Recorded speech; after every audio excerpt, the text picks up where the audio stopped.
I never finished my senior year. Why not? I got thrown out for fighting. You're done! What kind of a captain gets kicked off his own team? I wish I could go back and do it all over again. I'm eligible. Eligible for what? To play? You guys just saw a clip of the new movie, The Senior. It's based on a true story about Michael Flynt, a 59-year-old who returns to the college football field for some unfinished business. Flynt is played by legendary actor Michael Chiklis. Welcome to the Post Studios, Michael. Thanks, What's going on, for having my man? me here. Appreciate it. All right, let's get straight into this because I'm sure you read a lot of scripts. So when you read the script for The Senior the first time, like what was that moment where you were like, oh yeah, this is it. Like this is going to be Let's go fun. back first. When I first read it, I went, really? Really? Yeah, because I was like, did this really, like I called people, did this happen?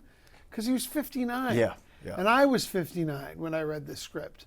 And I know how my knees feel, you know what I mean? And I played high school football. You know, I was the captain of my high school football team, and I still have aches and pains. And you suffered, you were a sufferer. So, you know, like 59, are you insane? Did this happen? And I got to say, when I met Mike and I shook his hand, I went, oh yeah. You got it. This happened. You got it. Yeah, he's a beast. He's so strong. He's a strength trainer. Okay. Right? And he was a strength trainer for, you know, little colleges like Texas A&M, you know what I mean? Yeah, So you know, but the thing is, like he says, I wouldn't ask anything of my players that I wouldn't do myself. And he could do it, right? So anyway, I digress. I read that script and I was like, if this is true, this is insane. What a great story.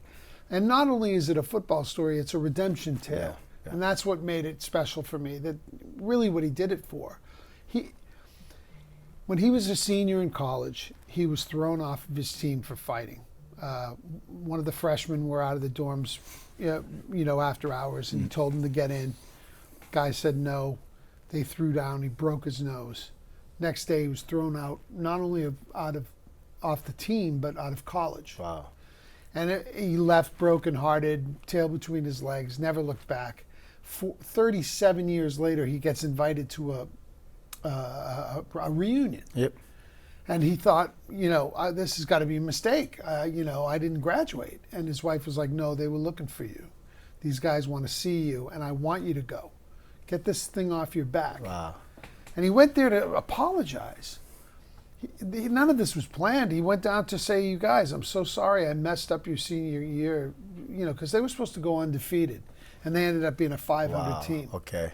So he goes down there. They just embraced him. You know, they're all 59 years old at this point, so they were over it. You know, they weren't even bummed out at him to begin with. They knew that the fight was not his fault. So they didn't have any animosity. So all these years he's been eating himself up with guilt, and they weren't even mad at him. But then they look at him and they go, hey, Mike, you look like you could still run with him. And he's like, I probably could. And he was like, well, you're eligible. Did have a year left. Yeah. A year of And eligibility he didn't know, left. because he had left in shame and he didn't even look back. So he got it in his head, man, if I try out for this team and I make it, I could be a mentor to these kids who I don't even know yet. And that's the beginning of the story. And it really is a remarkable story what he did. And I know it's a cliche, it's a trope. You'll laugh, you'll cry, and you'll leave the theater with a smile on your face. Because it's one of those classic sports films. For sure. And it's done by a classic sports film producer, Mark Ciardi, who did Miracle, The Rookie, Secretariat, Invincible. The list goes on. The guy he was an MLB pitcher for 7 years. Wow. So he understands the thrill of victory and the agony of defeat. So he gets it. He knows a great story. Yep. And he had this story for 18 years. It's finally come to the screen.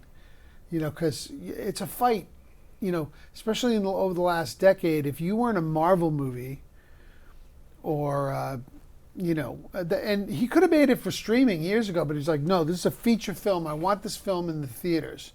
People have to see this with a crowd. You don't go to a football game by yourself. Yeah, yep. I mean, it'll be good on the TV, but it'll be great in the theater. It's a crowd pleaser. Yep. So go to the theater and see this movie. I know there's my pitch, but I mean it. The reason why I'm going out of my way really to push this it's special. This is a special one. Well, you say it's a film of redemption. I'm looking at it like it's a film of fate as well, because for that to be the reason how he gets back into it. And you talked about him going back, connecting with the players and kind of being a mentor, leader.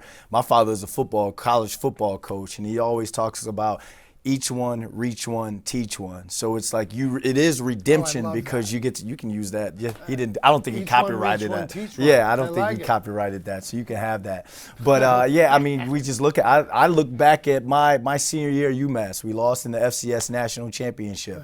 I wish I could have one more year left to go back to college, and it's like I let you guys down. Any of us who absolutely. played sports, you look at those moments and you wish you had things back, right? Yep. But I love that you talk about mentorship, because that's a big part of my life, and I love that. And to this day, I'm 62 years old.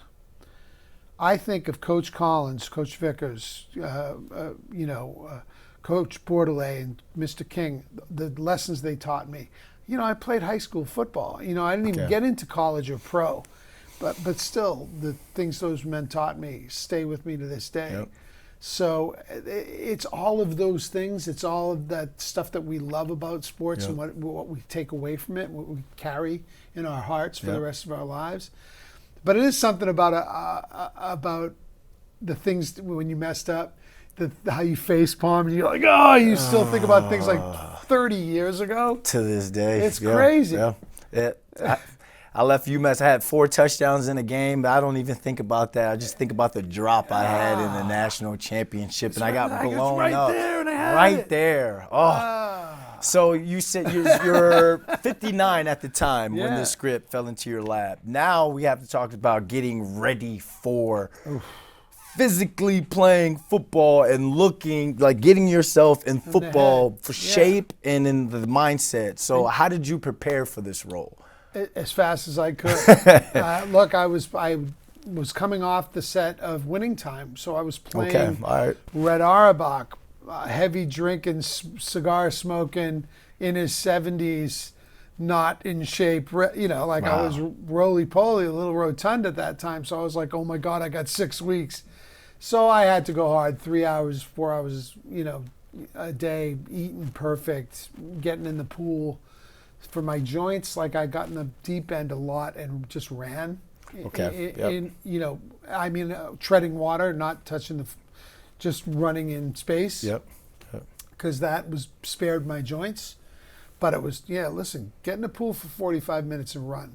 Pool workouts. People might think like, he's just in the pool. Absolutely not. Those pool workouts are something completely different. And pliability was huge. Flexibility, making sure nothing popped, nothing snapped. That was big. The fact, that nothing broke.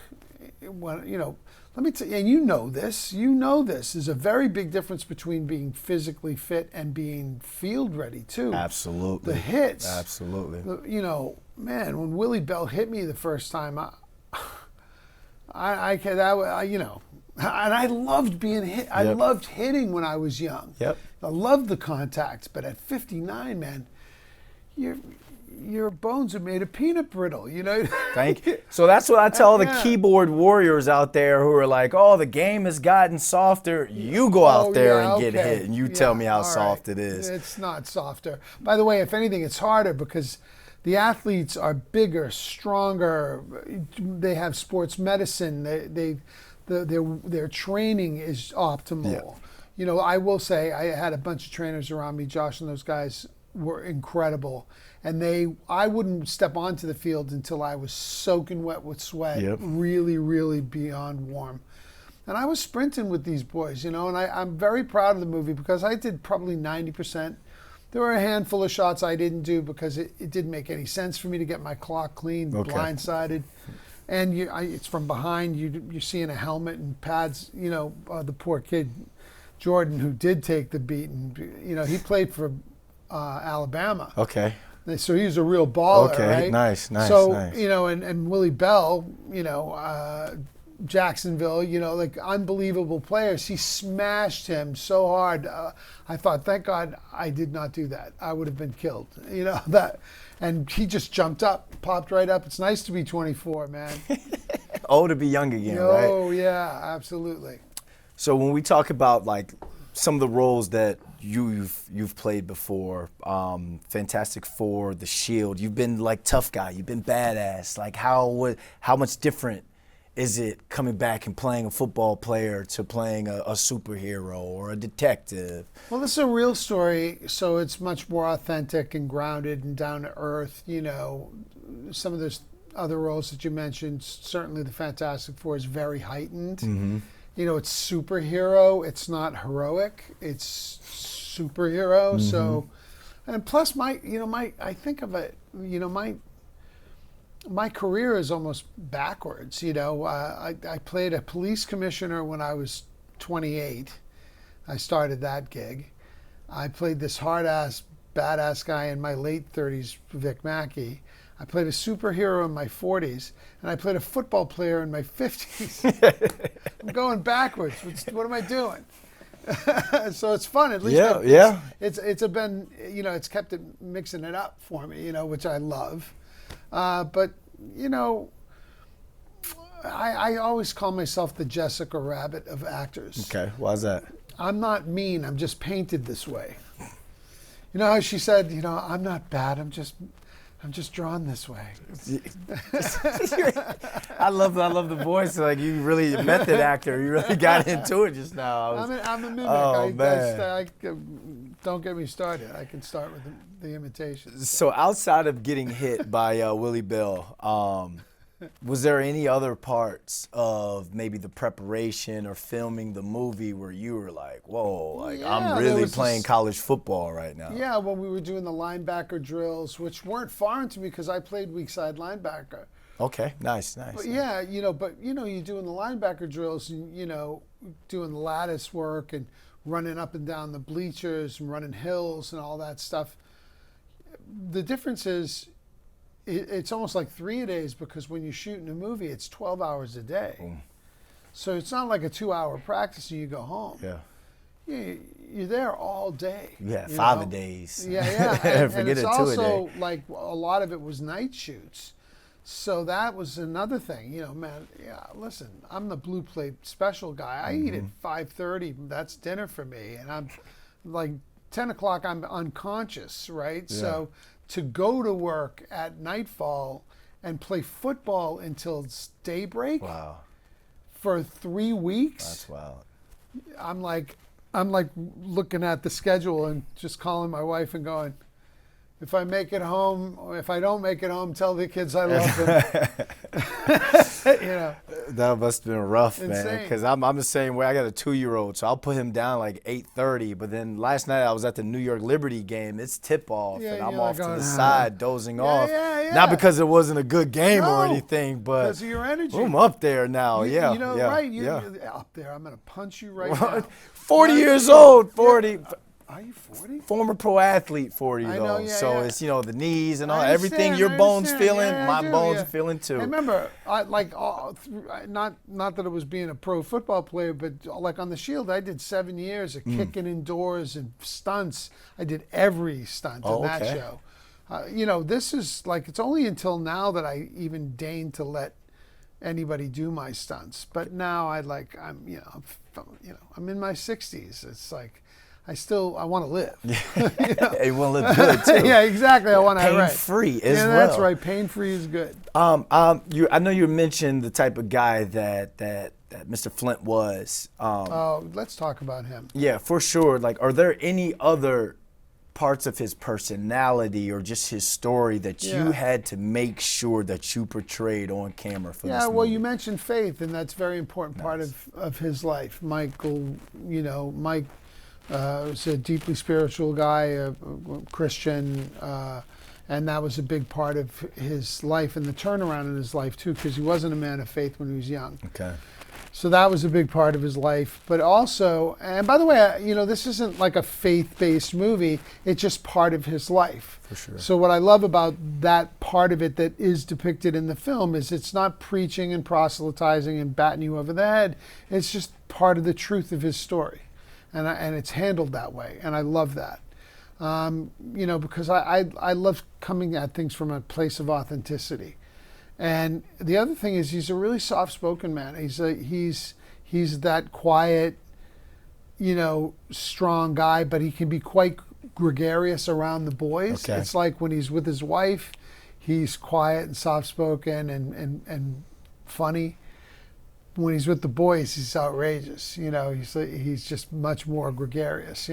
I tell people all the time, football players have dual personalities. Yeah, we're one person around our families and our friends, but in that locker room, and that's what I miss most. That's what you miss most when you retire, the locker room. It's everything. Like, I couldn't imagine wearing these pants, like high water flood pants in the locker room. They were like, "Beeline, if you don't take them things off with the flood." And listen, when I was in high school, I was also in the theater, and I was doing I was doing a production of Romeo and Juliet, earlier in the year, and the guys were all calling me Juliet. Yes. You miss it though, Yeah. Oh, you absolutely miss it. Yeah, so great. You're a family. It's really, I do miss that. But my family now is, and people don't realize this, is if in the theater and in film and television, it's a team. And by the way, you have a team here. Absolutely. Right? You show up like on a film. It's 150 people, all trying to, forgive me mixing my sports metaphors, but pulling the oars at the same time. For sure. You're working toward a common goal. And it's that sort of purpose-driven life and that camaraderie. And the learning curve, how many times you're working with another player and you see something that, you might be a great natural athlete, but, a technique, something that they bring to you that you learn. Yep. I don't know, I'm just a curious person. I'm 62, I'm still learning every day. For sure. And until I go off this planet, I'm going to keep learning. That's just my ethos, that's my ethic. That person was Plaxico Burress for me, my rookie year. He's from Virginia Beach, Virginia. I'm from Hampton, Virginia. That whole 7-5-7 synergy. And I just remember kind of like tagging along, like feeling like that little brother. Like Plack would walk over there and gets a peanut butter jelly sandwich. I'm getting a peanut butter jelly sandwich. Good. I know it had to get weird to where he had to be like, "Hey man, so here we go are sit over there all by back to yourself." mentorship. Absolutely. Yeah, it's great. So let's say it was 59-year-old you going back to play college football. The college football landscape has completely changed. What would be some of your favorite NIL deals you would want to be involved in? Because now the players can good get with the paid. branding. We were talking about that earlier. That could this story even happen now? You know what I mean, with the players getting paid and all the branding and everything. I don't know. 59 years old playing college football, icy hot. Get a deal by Icy Hot right away. There you go. See, right there's anything one right like there. that. Anything to do with plyometrics, anything to do with flexibility. Yep. Yeah, right. Anything to do, I got to tell you, if you could sell, those cold plunge boxes. Oh. Because, there you go. Because everyone does those now. I got to tell you something. Cold plunge has, I should get paid for this. There you go. Because it made 100 feasible. You're in character right now. I got to tell ahead. you right Go now, ahead. I got through that movie because I was introduced to the cold plunge. Because at my age, it just reduced my inflammation. And everything right now in sports medicine is about reducing inflammation. Yep. Your diet, your cool down, your warm up, all of it. Everything is about reducing, anti-inflam. And that, I hated it. That first minute is awful. But just stop it. Just be quiet. Stay in it. Just stay in it. Just breathe. I got taught a technique. People, commonly you see someone get in a cold plunge or jump in a cold lake or the ocean in the winter, and they go, and that just does something to your amygdala, and you release a certain chemical response, and it's bad, right? It's a flight or fight syndrome and also a survival syndrome. What he taught me was to take a deep breath in and then go in while breathing out. Okay. And it mentally prepares you for it, and you get into this headspace where you know you can handle it. You know you can. And once you get past that first minute, it's interesting. People say that I'm going to get a little risque right now. People say that I'll bet the problem is downstairs. Oh yeah. And that's not the problem That at all. ain't the problem at all. It isn't. It's your extremities. Yep. And the physiological response is because all the blood leaves your arms and your legs, and it rushes to your heart and your brain and your lungs, your organs, to help you live. It says, I'm dying right now. I'm going into hypothermia. Help me. And it goes to your heart and all your organs, and your legs and your arms start to throb because they have no blood in them. Yeah. And you're like, oh, and it's painful. But then that all goes away because you go numb, and it's almost like you're accepting your fate. That's funny because I've never had someone scientifically break down the cold what tub happens. to me. To me, it wasn't about my medulla oblongata or heart rushing. It was about, if I don't sit in this thing for 20 minutes, I am not making that 2-a-day practice the next Better day. to keep So it it simple. was like, Better bam. to keep it simple, but it's like me. I'm so curious. I want to find out what the physiological response is, and I'm like reading about it, and I'm like, oh, nah, it makes sense. That does make sense. And again, the inflammation reduction, and also that reaction to your body basically saying, help, I'm freezing, and it rushes your blood to your vitals. And then when you get out, you notice how everything's on fire. Yeah. That's your blood burning. returning. We would get in the hot tub right after. Yeah, that's because what I we did. called it contrast. Yeah, we it's would go, fantastic. Oh. And if you're going out to practice, you always end with the hot tub. Yeah, so you're But then warm if you're again. done, you get back into the cold tub for a little Correct. bit longer. Oh my God, same with the trainers, and I have to say, man, you feel alive after that. Yep, absolutely. Or ready for another practice. Yeah. Last question, December 1st, Monday Night Football, Giants, Patriots. Who do you have?